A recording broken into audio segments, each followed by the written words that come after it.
Hi, and welcome to the Anandashri Astrology New Moon Forecast for April of 2022.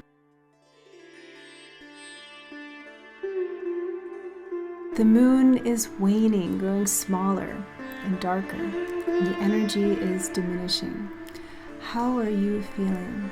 The moon is waning, and on March 31st at 11:24 p.m. Pacific time, the moon will conjoin the sun, reach the end of the Amavasya Tithi, and then begin to wax again. There's a lot of energy in this new moon. You might be feeling pretty tense, or maybe just like you're in between worlds or in some kind of twilight zone. This new moon is kicking off the month of April, which is the most transformative month of 2022. We have so many things shifting and changing this month. Rahu and Ketu, the lunar nodes, are changing signs. This is something they do every 18 months. And also Jupiter is changing signs just a day later on the 13th of April. Also, we have Saturn even stepping into Aquarius at the end of the month. We've got a whole lot of powerful dynamic influences, including a solar eclipse at the end of the month, and a very powerful conjunction of Saturn and Mars just around the corner as well. It almost looks like a kind of paradigm shift, or a collective reset button's about to be hit.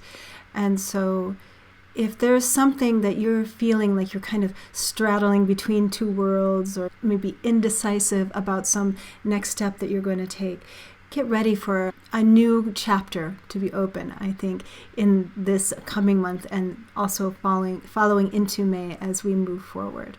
Now, this is the first new moon after the equinox, and according to the Vedic calendar, this is the Vedic New Year. In a second, I'm going to show you some charts of how to predict the year to come for certain areas of the world. But first, I want to talk about the nakshatra that this new moon is falling in. The new moon is in the Vedic nakshatra, that's the lunar mansion or area of the sky called Revati. Revati nakshatra. Revati is a star of guidance and transition. It's the very last star, the last nakshatra in Pisces, the last sign. So marking an ending and a new beginning, a new year, and also a new beginning in many other ways, perhaps in your life. So this is a wonderful time to be at a crossroads, if you are, because there is something that is inherently protective about Revati. Revati is a star that guides us through bardo, through transformational times. So it is coming at a perfect moment right here at this beginning of April. As I was saying, so many things are changing. All these different planets are changing signs. These are big karmic shifts. There are names for each year. And last year, 2021, and up until now, this first part of 2022, is called the Vedic year of Plava. Plava is translated as flood or flowing. And it is kind of an turbulent kind of energy that you have to surrender into. There often is a lot of indecisiveness or fluctuation within Plava. But now on this new moon, the Vedic year of Shubhakrut is beginning, or Shubhakrut. Now Shubha means something auspicious, something good.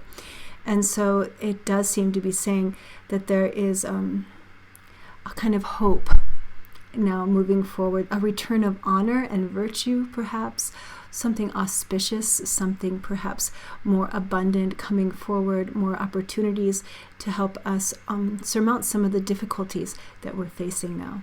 Vedic astrologers use the Vedic New Year to chart the karmic patterns of an entire country or nation, and how we do that is we chart the moment of the new year according to how it happens in the capital city of the country we want to look at. So here is a chart cast for April 1st, 2022 at 2:24 a.m. in Washington, D.C. And you can see the new moon is happening in the fourth house, kind of deep in the homeland here. It does look like there's a lot to be done on an internal level still in the United States, although there may be tension around resources. It does look like a more of a of a isolationist year. Now, I cast also Russia. I was curious about the Russian karma of this year, so I cast a chart April 1st, 2022 at 9:24 a.m. in Moscow. And that new moon is happening in the 10th house, straight up in the sky. So a lot of international attention seems to be continuing into 2022, a lot of outward focus. That it is a Gemini rising, and Mercury is joining that sun and moon in the 10th house, you can see. So it does seem to be that they are winning. They are the top dog here still, but not without a lot of loss. Mercury is debilitated and combust in this chart, burning up. So here's the chart for Kiev, cast April 1st, 2022 at 8:24 a.m. That's when the new moon begins for them. It's a completely different chart. We have Rahu sitting on the ascendant in Taurus here, very transformative and still quite volatile as we move into 2022. So a lot of change for this country, obviously. And Venus is moving, though, into the 10th house, which seems to say international influence. Venus is very strong in a friendly sign with Jupiter here, a very powerful alignment. And the new moon is actually beginning, the sun and moon conjunction is happening in the 11th house of gains and networks. So neighboring countries and supporting factors are a big influence in this chart. So yeah, a lot of change, though. It does look like that. I'm hoping it's peace and then transformation and rebuilding with the help of allies.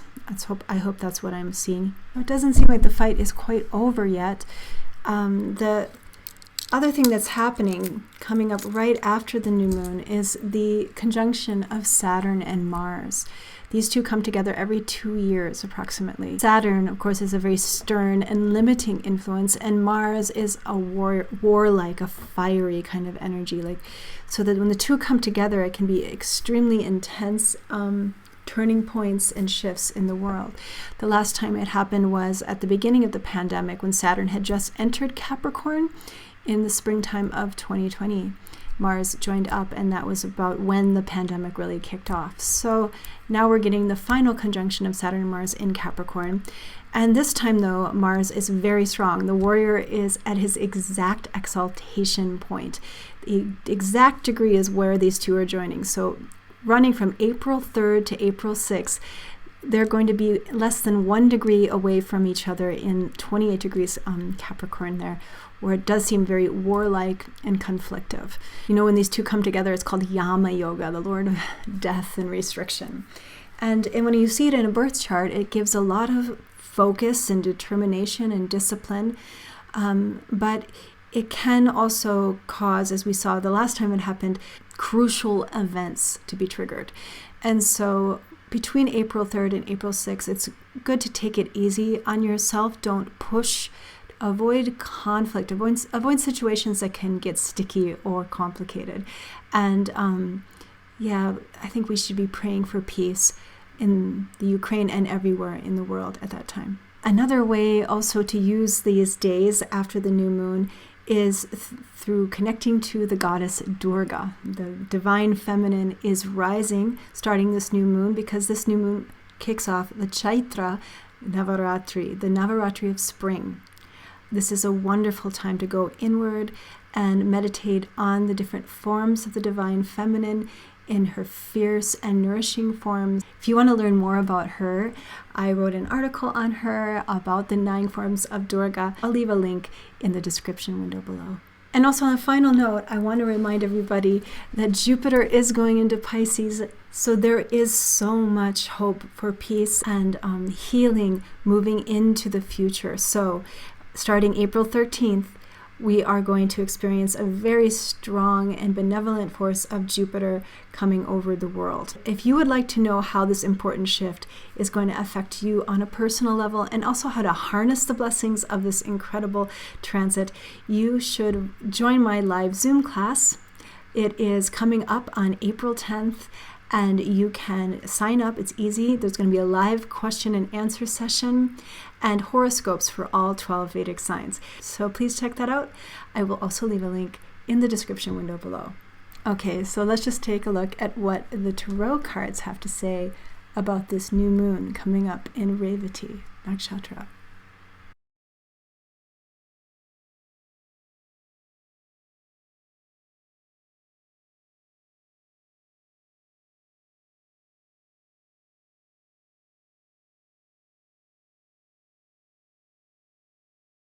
Okay, so the first card that came through is the Queen of Wands,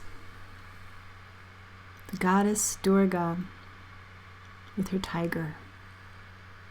Something fierce and brave, fiercely protective about this new moon.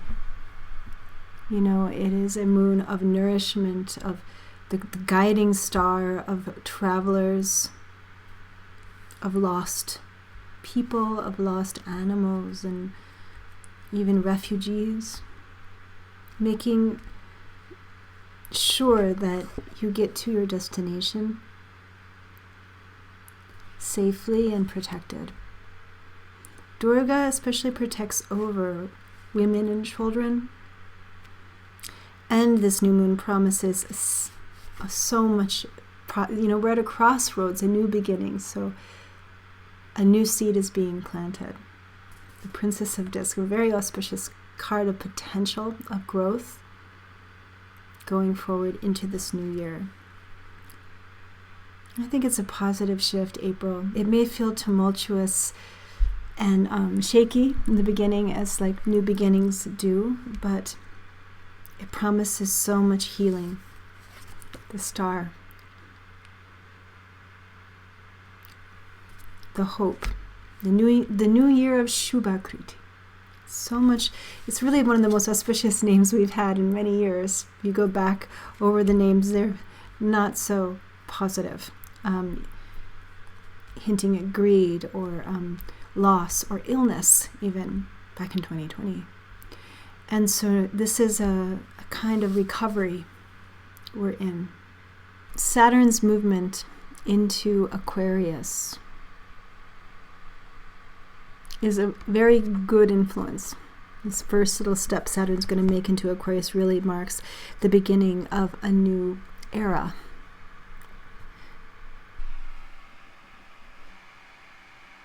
There's a new collective paradigm around the corner, and a potential for new growth and healing. Come back to your inner power and strength. You are not alone in this world. How you share your gifts with others matters. Honor yourself, honor the potential of the divine in this world. We are here to resolve and help one another, to guide each other home.